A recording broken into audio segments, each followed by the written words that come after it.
इस तस्वीर को जरा ध्यान से देखिए तो इसे देखकर आपके मन में क्या विचार उठ रहा है। सोशल मीडिया पर एक खास राजनीति के समर्थक इसे कुछ दूसरा ही एंगल देने की कोशिश कर रहे हैं। आपको भी ये तस्वीर कुछ अजीब लग रही होगी, मगर इसकी असलियत कुछ और है।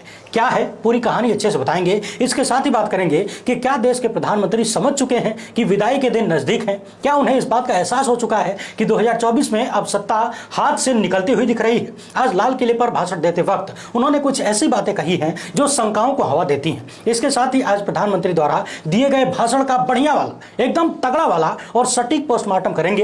अभी से बता देता हूं, ये वीडियो बहुत जबरदस्त होने वाली है। मेरे सभी दर्शक ध्यान दें, वीडियो को अंत तक देखिएगा, क्योंकि वीडियो में जैसे जैसे आप आगे बढ़ते जाएंगे बेहद महत्वपूर्ण बातें जानने के लिए मिलेंगी। प्रधानमंत्री आज भी आजादी और गुलामी शब्दों का प्रयोग कर रहे थे। इन दो शब्दों पर बड़ी तगड़ी वाली चर्चा होगी और बताऊंगा कि मोदी सरकार किन लोगों को गुलाम बना रही है और किन लोगों को आजाद बनाकर छोड़ दिया गया है। और वीडियो के अंत में बात करेंगे गोदी मीडिया की और उसके बाद बात होगी इनकी।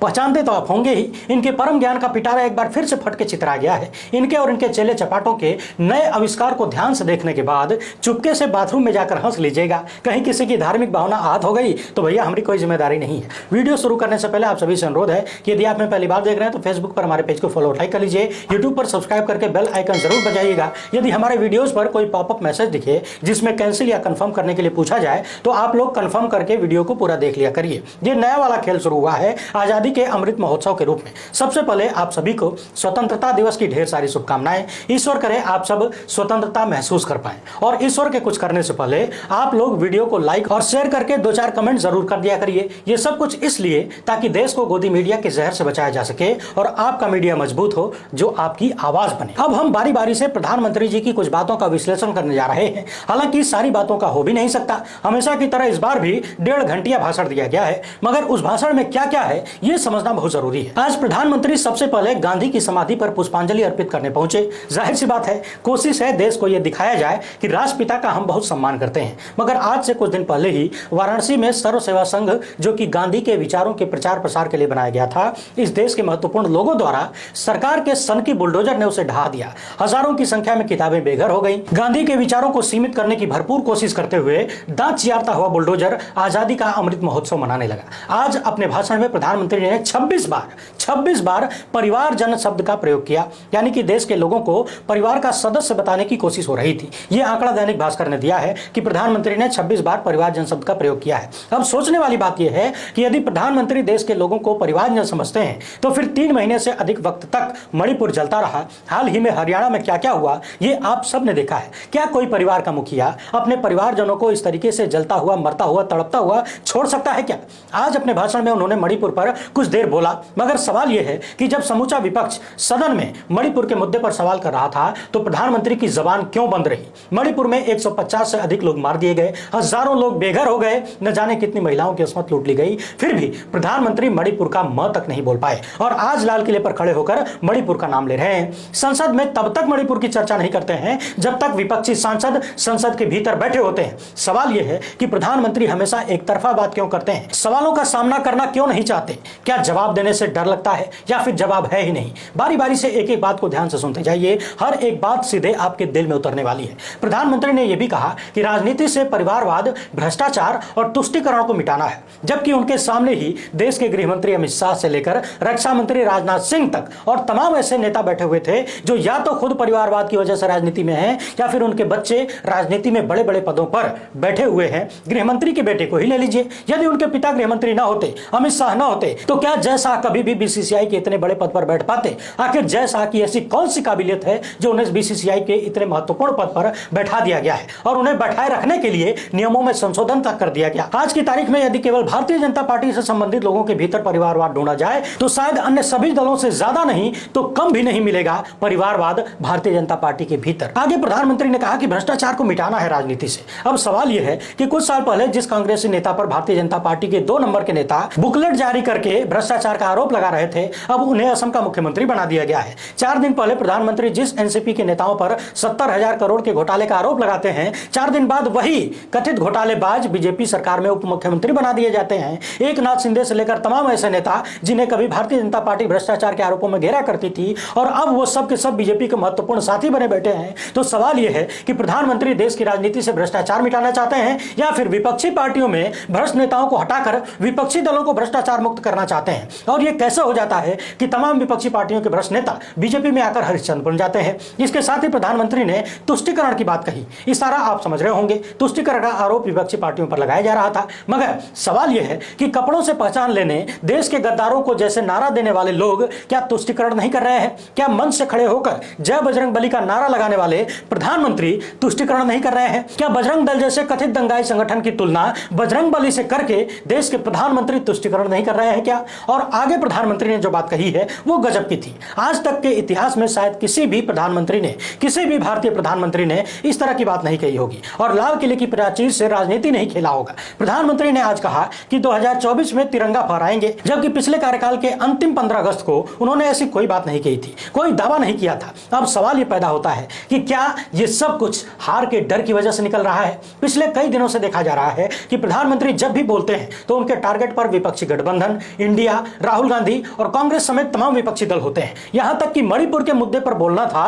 तब भी उनके दिमाग में सिर्फ इंडिया इंडिया ही चल रहा था, यानी विपक्षी गठबंधन चल रहा था। इसके साथ ही वे दम भरते हुए नजर आते हैं कि तीसरी बार प्रधानमंत्री बनूंगा, मैं ही झंडा फहराऊंगा। अब सोचने वाली बात यह है कि उन्हें बार बार इस तरह की बातें क्यों कहनी पड़ रही है? क्या ये भीतर की बौखलाहट है जो दिल में बहुत गहरे तक समा गई है? इस मामले पर आगे भी चर्चा करेंगे। पहले चर्चा कर लेते हैं आज के कुछ बड़े वादों की। प्रधानमंत्री ने कहा कि 5 साल में, यानी अगले 5 साल में दुनिया की तीसरी बड़ी अर्थव्यवस्था भारत को बना देंगे। मगर सवाल तो यह है कि कुछ साल पहले भारत को 5 ट्रिलियन इकोनॉमी बनाने का वादा किया गया था। क्या हुआ उस वादे का? अब उसे टाल दिया गया है। तो क्या तीसरी बड़ी अर्थव्यवस्था वाले वादे पर भरोसा किया जा सकता है? और उससे भी ज्यादा समझने वाली बात यह है कि आज भारत दुनिया की 5वीं अर्थव्यवस्था है, लेकिन उस 5वीं बड़ी अर्थव्यवस्था का लाभ देश के 140 करोड़ लोगों को क्या मिल रहा है? हमारी 5वीं बड़ी अर्थव्यवस्था होने का उन 80 करोड़ लोगों से क्या वास्ता है जो 5 किलो मुफ्त राशन के भरोसे जिंदा है? बोलना तो यह चाहिए था कि 5वीं अर्थव्यवस्था होने पर आम आदमी को क्या मिल रहा है और तीसरी अर्थव्यवस्था हो जाने पर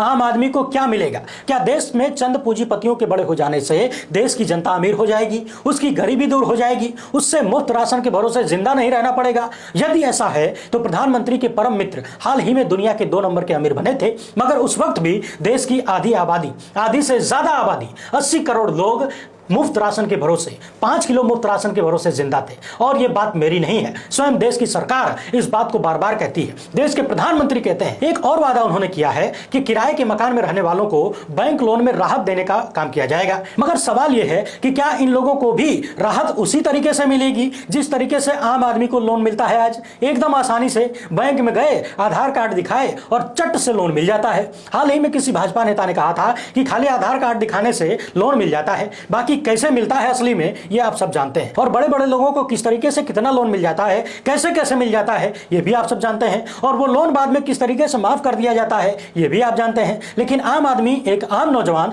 यदि बैंक में जाकर लोन लेना चाहे तो दौड़ते दौड़ते उसका हवाई चप्पल टूट जाएगा, वो हवाई हो जाएगा, मगर लोन नहीं मिल पाता है। यही इस देश की असली हकीकत है। मुझे याद है कुछ साल पहले मैंने एक बैंक में संभवतः मुद्रा योजना या फिर स्टार्टअप योजना की शुरुआत के बाद लोन की बात करने गया था। मैं स्वयं गया था, मैंने प्रधानमंत्री के वादे की चर्चा की तो बैंक मैनेजर ने मुझसे कहा कि मुझे खुद समझ नहीं आ रहा है कि इन्होंने नया क्या किया है। इस तरह का लोन तो हम पहले भी देते थे और अब भी सारा प्रोसेस वही है, उतने ही कागज चाहिए, उतनी ही सारी चीजें चाहिए, फिर नया क्या है? क्या सिर्फ नाम? कहीं ऐसा तो नहीं कि किसी ने बता दिया कि देश में किराए पर बहुत सारे लोग रहते हैं, अच्छा खासा वोट बैंक है, तो उन्हें लोन लेने में राहत की बात कर दीजिए। अब राहत किस तरीके से दी जाएगी ये तो पता नहीं है। क्या लोन लेने जाएंगे तो बैंक में 1 गिलास पानी मिलेगा पीने के लिए? ये भी तो राहत हो सकती है कि भैया पैदल चल के आए हो, गर्मी लगी होगी, प्यास लगी होगी, लो पानी पी लो। राहत का मतलब क्या है? ये गोल मटोल भाषा का प्रयोग क्यों किया जाता है? रोजगार के अवसर पैदा करेंगे, कई सालों से कर रहे हैं, 2 करोड़ रोजगार हर साल, कहां गया? वो अवसर पैदा नहीं हो पाया क्या? या फिर उसकी भ्रूण हत्या कर दी गई? प्रधानमंत्री ने देश भर में 25,000 जन औषधि केंद्र खोलने की बात कही है। पिछले कई सालों से आयुष्मान योजना का खूब प्रचार प्रसार किया जा रहा था, विदेशों तक घूम घूम के सेखी बघारी जाती थी। अब उसकी पोल पट्टी कैसे खुल गई है ये आप सब जानते हैं, हमने पिछली वीडियो में बताया था और आगे इस पर विस्तार से चर्चा करेंगे, इसीलिए अभी छोड़ रहा हूं। इसके साथ ही अगले महीने में विश्वकर्मा योजना का ऐलान भी किया गया है और इस योजना में बहुत सारे लोगों को शामिल करने की बात कही गई है। मगर सवाल यह है कि इसके पहले जो रेहड़ी वगैरह लगाने वालों के लिए योजना लाई गई थी, उन योजनाओं का क्या हुआ? हुआ, कितने लोगों को लाभ मिला, कितने लोगों का जीवन बदल गया? क्या जो हाल उस योजना का हुआ वही हाल ऐसी योजनाओं का भी तो नहीं होगा। अब आगे की बातों को जरा ध्यान से सुनिए। प्रधानमंत्री ने कहा कि 1000 साल की गुलामी के बाद देश संवर रहा है और आगे उन्होंने डेमोग्राफी की बात की है। डेमोग्राफी, डेमोक्रेसी और डाइवर्सिटी, इन 3 शब्दों का प्रयोग प्रधानमंत्री जी ने किया। अब बारी बारी से इन तीनों शब्दों को सुनते जाइए। यह मामला बड़ा कंफ्यूजिंग है। एक तरफ देश के प्रधानमंत्री देश की आबादी को ताकत बताते हैं और वहीं उन्हीं की सरकार के लोग, उन्हीं की पार्टी के नेता अक्सर इसी जनसंख्या को गालियां देते हुए नजर आते हैं। इसके पहले भी प्रधानमंत्री कई बार नौजवानों की चर्चा करते हुए नजर आए हैं, बताते हैं कि देश के नौजवान इस देश की ताकत है। मगर जरा देश के नौजवानों से एक बार जाकर पूछिए कि उनके भीतर कितनी ताकत बची है खुद को जिंदा रख पाने की, नौकरी ढूंढ पाने की, अपने परिवार को चला पाने की और अपने भविष्य की कल्पना कर पाने की। इस बात का जवाब तब मिलेगा जब आप और आपके लोग आम जनमानस के बीच उतरेंगे, उनसे बात करेंगे। भाजपा नेताओं के लिए कह देना बड़ा आसान है कि इस देश के नौजवान कामचोर हैं, काम नहीं करना चाहते हैं। काम तो बहुत मिलता है मगर हकीकत कुछ और है, यह देश का नौजवान ही बता पाएगा। देश में नौजवानों की संख्या आज भारत की ताकत है, मगर बहुत जल्द कुछ ही सालों में वही भारत की ताकत सबसे बड़ी कमजोरी होने वाली है। क्योंकि यदि आज नौजवान के हाथ में काम नहीं है तो उसका भविष्य कमजोर ही होगा, मजबूत तो नहीं हो सकता। अगला शब्द उन्होंने डेमोक्रेसी कहा, यानी लोकतंत्र। खबर है कि नया कानून लाकर देश की मोदी सरकार लोकतंत्र की खटिया खड़ी बिस्तरा गोल करने का पूरा प्लान कर चुकी है। इस मामले पर हम किसी वीडियो में विस्तार से बात करेंगे, मगर फिलहाल हल्का फुल्का जान लीजिए कि अब जनता के खिलाफ पुलिस के पास असीमित ताकत देने की तैयारी कर ली गई है और सरकार के पास पुलिस के खिलाफ भी असीमित ताकत देने की तैयारी हो रही है। यानी सरकार पुलिस को अपने इशारों पर नचा सकती है और ठीक उसी तरीके से पुलिस आम जनता को अपने इशारों पर कैद कर सकती है। और कहानी सिर्फ पुलिस को नचाने की नहीं है, इस देश में पूरी की पूरी सिस्टम को इशारों पर नचाने, यानी कि ब्यूरोक्रेसी का हर एक पहिया, वो पुलिस के अधिकारी हो या फिर न्यायालय के अधिकारी, वो मजिस्ट्रेट जज हो या फिर हाई कोर्ट या सुप्रीम कोर्ट के जज हो, इन सब को सरकार अपने कंट्रोल में करना चाहती है नए कानूनों के माध्यम से। बाकी पिछले लगभग 9.5 साल में लोकतंत्र की अम्मा कितनी मजबूत हुई है ये तो आप सब जानते ही हैं। दुनिया भर की रैंकिंग्स में हमारी हालत दिन पर दिन गिरती जा रही है और दुनिया की रैंकिंग को तो छोड़िए, देश में हो रहे प्रदर्शनों को याद कर लीजिए। किसान आंदोलन करें तो किसान नहीं आतंकवादी हो जाते हैं, नौजवान आंदोलन करें तो ये सब 500-500 रुपए के भाड़ेदार हो जाते हैं, देश की जनता एनआरसी के खिलाफ आंदोलन करे तो उन्हें आतंकवाद की धाराओं में डालकर जेल में ठूस दिया जाता है। उमर खालिद जैसे नौजवान 1000 से अधिक दिनों से जेल में पड़े हुए हैं। आरटीआई जो पिछली सरकार ने इस देश की जनता के हाथों में सबसे बड़ी ताकत दी थी, उसके पंखों को कतरने के बाद दोनों पैरों को बांध दिया गया है और अब गर्दन को मरोड़ने की कोशिश की गई है और अब तो गर्दन को भी मरोड़ दिया गया है, यानी सिर्फ नाम का आरटीआई रह गया है। कुछ लोग धर्म के नाम पर कोई यात्रा निकालते हैं और दूसरे धर्म वालों पर यूं ही मुंह उठाकर आरोप लगा दिया कि उन्होंने थूक दिया, कोई हरकत कर दी, इसके बाद दूसरे ही दिन बुलडोजर आकर पूरा घर गिरा देता है। कितना बढ़िया लोकतंत्र चल रहा है। अगला शब्द प्रधानमंत्री ने डाइवर्सिटी बोला है। हमारे देश की पहचान अनेकता में एकता की रही है, मगर अब उस एकता पर धब्बा लगाने की कोशिश लगातार हो रही है और यह पूरे सिस्टम के तहत हो रही है। मगर सोचने वाली बात यह है कि जो नेता एक चुनावी रैली में खड़े होकर कपड़ों से पहचान लेने की बात करता है, वो डाइवर्सिटी को अपनी ताकत कैसे बता सकता है? भारतीय जनता पार्टी के ऐसे नेता अनगिनत हैं जो सरेआम मंचों से खड़े होकर दूसरे धर्म के लोगों को टारगेट करते हैं और सिर्फ जबानी रूप से नहीं बल्कि अलग अलग तरीकों से प्रताड़ित करने की कोशिश की जाती है। क्या यही है डाइवर्सिटी की ताकत? प्रधानमंत्री हर घर तिरंगा का आह्वान करते हैं मगर इस बात का जवाब नहीं देते कि बिना नोटिस के जिन लोगों के मकानों को ढहा दिया गया वे किस घर पर तिरंगा लगाएंगे। आरोप लग रहा है कि एक धर्म को टारगेट करते हुए बुलडोजर की कार्रवाई की गई। तब यह सोचना पड़ता है कि क्या सच में भारत का लोकतंत्र मजबूत हो रहा है और डाइवर्सिटी हमारी ताकत बची हुई है क्या? अब अगली बात को जरा पानी पीकर सुनिए। प्रधानमंत्री जी ने कहा है कि भ्रष्टाचार का राक्षस देश को दबोचे हुए। अब सवाल यह पैदा होता है कि 10 साल पहले भी आप यही बात बोल रहे थे। भ्रष्टाचार को मिटाने के लिए ही इस देश की जनता ने आपको चुना था। आपने बड़े बड़े वादे किए थे कि विदेशों में जो काला धन जमा है उसको वापस लेके आऊंगा, देश के हर एक आदमी को 15 लाख रुपया खाते में मिलेगा। आपने यह भी कहा था कि सभी भ्रष्टाचारियों को जेल में डाल दूंगा। यानी कि जो बात आप 10 साल पहले कह रहे थे और लगातार दोहरा रहे थे, वही बात आज 9.5 साल सरकार चलाने के बाद भी आप कह रहे हैं कि भ्रष्टाचार का राक्षस देश को दबोचे हुए है। तो फिर पिछले 9.5 सालों में आपने किया क्या है भ्रष्टाचार के खिलाफ? 10 साल पहले जो बीमारी लगी थी आज भी वही बीमारी बरकरार है, बल्कि बढ़ गई है। तो फिर 9.5 साल से आप इस देश में कर क्या रहे हैं? प्रधानमंत्री के पद पर आपने भ्रष्टाचार के खिलाफ क्या किया है बताइए जरा। क्या यही आपका एक्शन है कि अन्य विपक्षी पार्टियों के जितने भी भ्रष्टाचारी नेता हैं उनको बीजेपी में शामिल कर लेंगे? भेजना तो जेल था, भेज दिया बीजेपी में। क्या प्रधानमंत्री की ये बातें भाजपा नेता सत्यपाल मलिक की बातों पर मुहर नहीं लगाती हैं कि प्रधानमंत्री को भ्रष्टाचार से कोई दिक्कत नहीं है? बस इतना होना चाहिए कि सारे भ्रष्टाचारी बीजेपी में हो, दूसरी पार्टी में भ्रष्टाचार बर्दाश्त नहीं है।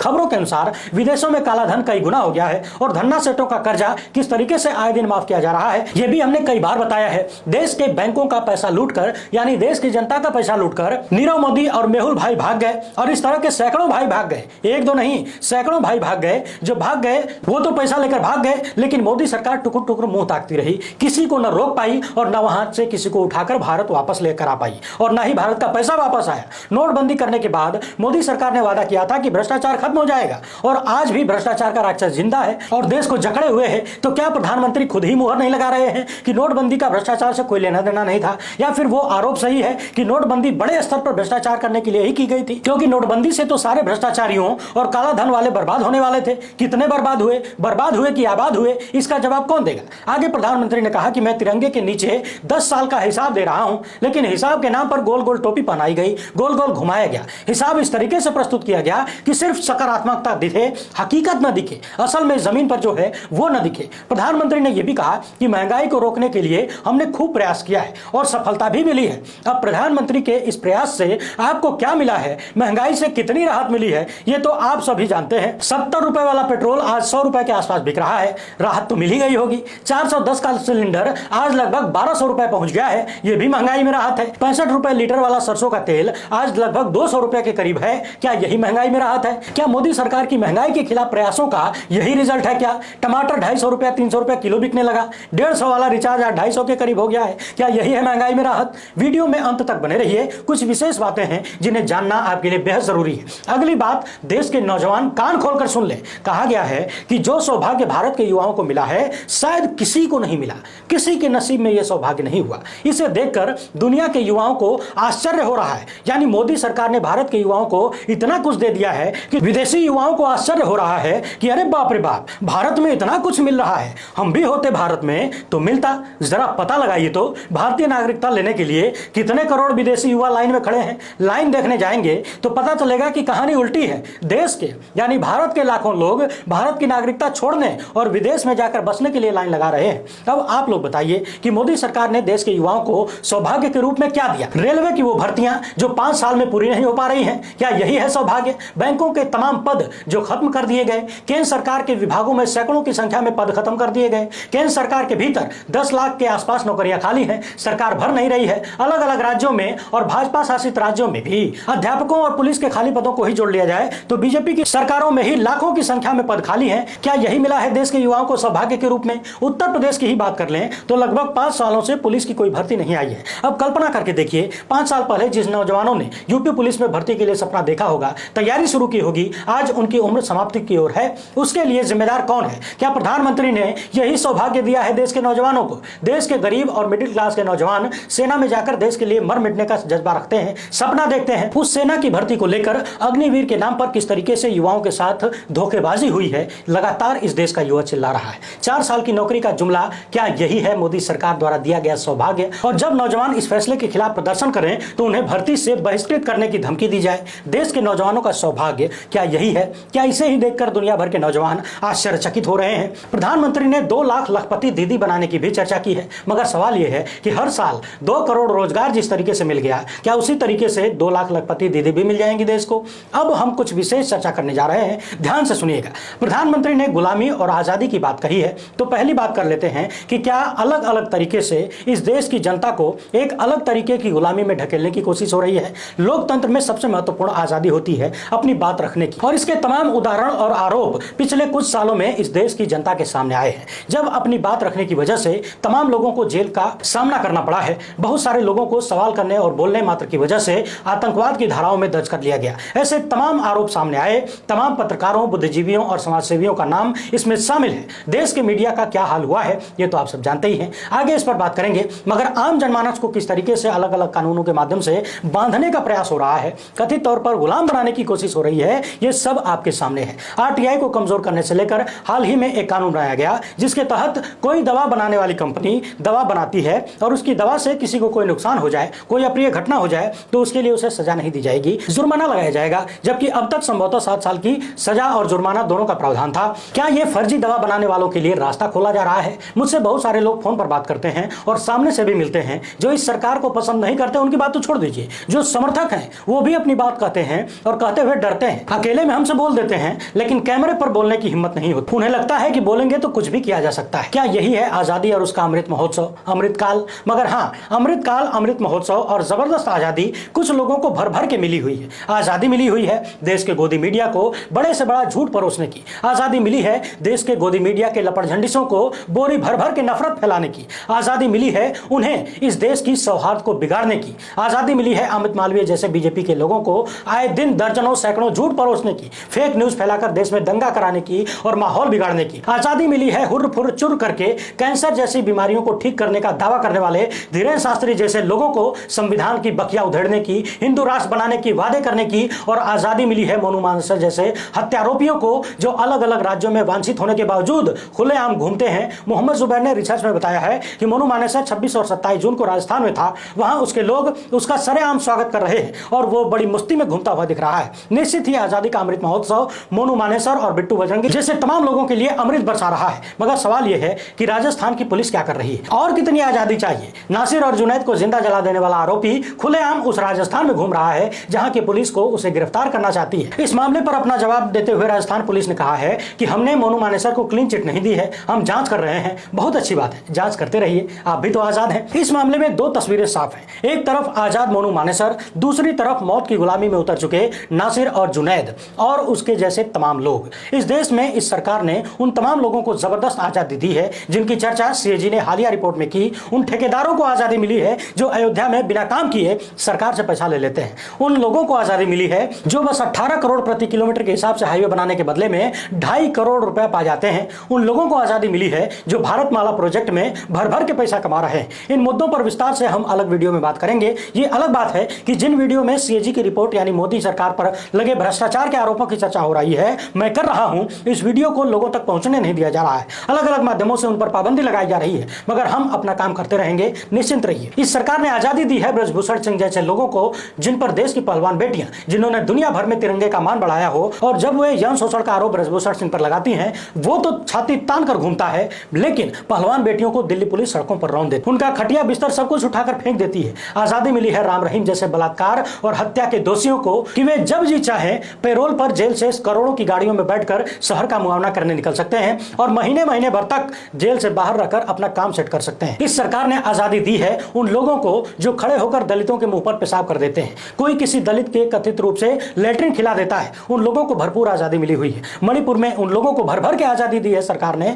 जो थानों को लूट लेते हैं, सरकारी हथियारों को लूट लेते हैं, महिलाओं के गुप्तांगों में हाथ डालकर परेड निकालते हैं, उन सबको इस सरकार ने भरपूर आजादी दी है। अब कुछ विशेष आजादी की तस्वीरें देख लीजिए। अपने स्क्रीन पर आप देख रहे होंगे कि चीफ जस्टिस हाथ जोड़े खड़े हैं और सामने गृह मंत्री जी दिख रहे हैं। इस तस्वीर को खास विचारधारा के लोग खूब शेयर कर रहे हैं और ये दिखाने की कोशिश हो रही है कि देखो गृह मंत्री ध्यान भी नहीं दे रहे हैं और चीफ जस्टिस हाथ जोड़े खड़े हैं, जबकि इस तस्वीर की असली कहानी कुछ और है। आप इस वीडियो क्लिप को ध्यान से देखिए, इसमें साफ साफ दिखा जा सकता है चीफ जस्टिस गृह मंत्री को नमस्कार नहीं कर रहे हैं, बल्कि उनके बगल में खड़ी किसी महिला को, संभवतः ये गृह मंत्री जी की पत्नी है, नमस्कार कर रहे हैं देश के चीफ जस्टिस। यानी कि इस तस्वीर में ऐसा कुछ भी नहीं है जिस तरीके से एक खास विचारधारा के लोग ये दिखाने की कोशिश कर रहे हैं कि कोई हाथ जोड़े खड़ा है और देश के गृह मंत्री चाणक्य वो ध्यान ही नहीं दे रहे हैं। बहुत जल्द हो सकता है कि व्हाट्सएप और अन्य माध्यमों से आपको ये तस्वीर दिखाई जाए और आपको दूसरा ही कुछ दिखाने की कोशिश की जाए। देश के गोदी मीडिया के एक मशहूर चेहरे हैं ये भाई साहब, विभाजन विभीषिका पर चर्चा कर रहे थे और इस चर्चा के दौरान कहने लगे कि विभाजन के वक्त में देश की महिलाओं के साथ बलात्कार हुआ था। पाकिस्तान का प्रधानमंत्री जिन्ना को बनना था और भारत का प्रधानमंत्री पंडित नेहरू को बनना था, यानी दोनों प्रधानमंत्री बनने के लिए एकदम बौखलाए हुए थे और दोनों प्रधानमंत्री बने भी। अब आप लोग जनरल नॉलेज की किताबों में ढूंढ कर देखिए, इंटरनेट पर ढूंढ कर पता लगाइए कि पाकिस्तान के प्रधानमंत्री जिन्ना कब बने थे कि नहीं बने थे। ये एक सवाल मैं आपके लिए छोड़कर जा रहा हूं। बाकी गोदी मीडिया को यह टारगेट संभवतः इसलिए दिया गया होगा ताकि उस वक्त के दर्द को लोगों को याद दिलाओ, ताकि लोग इस बात के लिए तैयार हो सकें कि देखो उस वक्त कितना दर्द था, कितना डर था, अब तो उससे बहुत कम है, इसीलिए हम अच्छे हैं, हमारी सरकार अच्छी है। मगर समझने वाली बात यह है कि क्या देश की जनता ये नहीं जानती कि वो वक्त बंटवारे का था, वो वक्त गुलामी से तुरंत निकल रहे भारत का था, वो ऐसा वक्त था जब साफ तौर पर कहें तो भारत भारत ही नहीं था। आज आप जिस भारत को देख रहे हैं ये उस वक्त बिल्कुल नहीं था। उस वक्त के नेताओं ने इकट्ठा करके बिखरे हुए चीजों को बटोर कर एक भारत बनाया। सरदार पटेल जैसे लोगों ने इस भारत का निर्माण किया और पंडित नेहरू जैसे लोगों की दूरदर्शी सोच ने आज के भारत की कल्पना को साकार रूप दिया। आज दुनिया में बड़ी बड़ी कंपनियों में जो बड़े बड़े अधिकारी भारतीय मूल के बने हैं वो भारत के पुराने नेताओं की सोच की वजह से बने हैं। उन्होंने IIT IIM जैसे संस्थान दिए लिए तब जाकर बने हैं, मगर चूंकि गोदी मीडिया तो गोदी मीडिया है, अब जरा इन्हें भी देख लीजिए। वैसे तो इन्हें दुनिया की हर एक समस्या के बारे में मालूम है, मंच पर खड़ी महिलाओं का अवैध संबंध तक बता देते हैं। दुनिया की ऐसी कोई बीमारी नहीं है जिसे ठीक करने का दावा ये न करते हो। माइक में हुर्र फुर्र चुर करके भूत प्रेत सब भगा देते हैं, मगर इन्हें इतना मालूम नहीं है कि 15 अगस्त को गणतंत्र दिवस होता है कि स्वतंत्रता दिवस होता है। पूर्व आईएएस सूर्य प्रताप सिंह ने लिखा है कि बेचारे ने स्वतंत्रता दिवस की ही पर्ची निकाल दी। कुछ ब्रह्म प्रभाव लगता है, मगर सोचने वाली बात यह है कि वीडियो में स्वतंत्रता दिवस की जगह गणतंत्र दिवस बोलने वाला तो बोल गया, गलत बोल गया, लेकिन जो रिकॉर्ड कर रहा था क्या वो भी इसी स्तर का है, उसको भी मालूम नहीं है। क्या आस वाले भी सब वैसे ही हैं? मगर हकीकत तो यही है कि ऐसे ही लोगों को भोले भाले लोग सर पे चढ़ा लेते हैं। वे लोग जो सरेआम मंच से नफरती बातें करते हैं, असंवैधानिक वादे करते हैं, संविधान को कूड़ेदान में डालने की बात करते हैं, इन लोगों के फैलाए जहर को कम करने के लिए हमने अपने देश की जनता से अपील किया था कि नफरत की आग को बुझाने के लिए अपने दूसरे धर्म के सगे संबंधियों, पड़ोसियों, मित्रों, सहयोगियों के साथ तस्वीरें लीजिए और देश के नफरती गुब्बारों की हवा निकालिए। आप सब लगातार इस प्रयास में जुटे हुए हैं। यदि आप हमें पहली बार देख रहे हैं तो आप भी जल्द से जल्द अपने दूसरे धर्म के जानने वालों के साथ सेल्फी लेकर ज्यादा से ज्यादा सोशल मीडिया हैंडल पर शेयर कीजिए। आप हमें भी भेज सकते हैं, हम अपने वीडियोज में इस तरह की तस्वीरों को दिखाएंगे। एक बार फिर से आप सभी से अनुरोध है कि हमारे चैनल को फॉलो और सब्सक्राइब कर लीजिए। स्वतंत्रता दिवस की पुनः एक बार ढेरों बधाइयां, शुभकामनाएं। जय हिंद।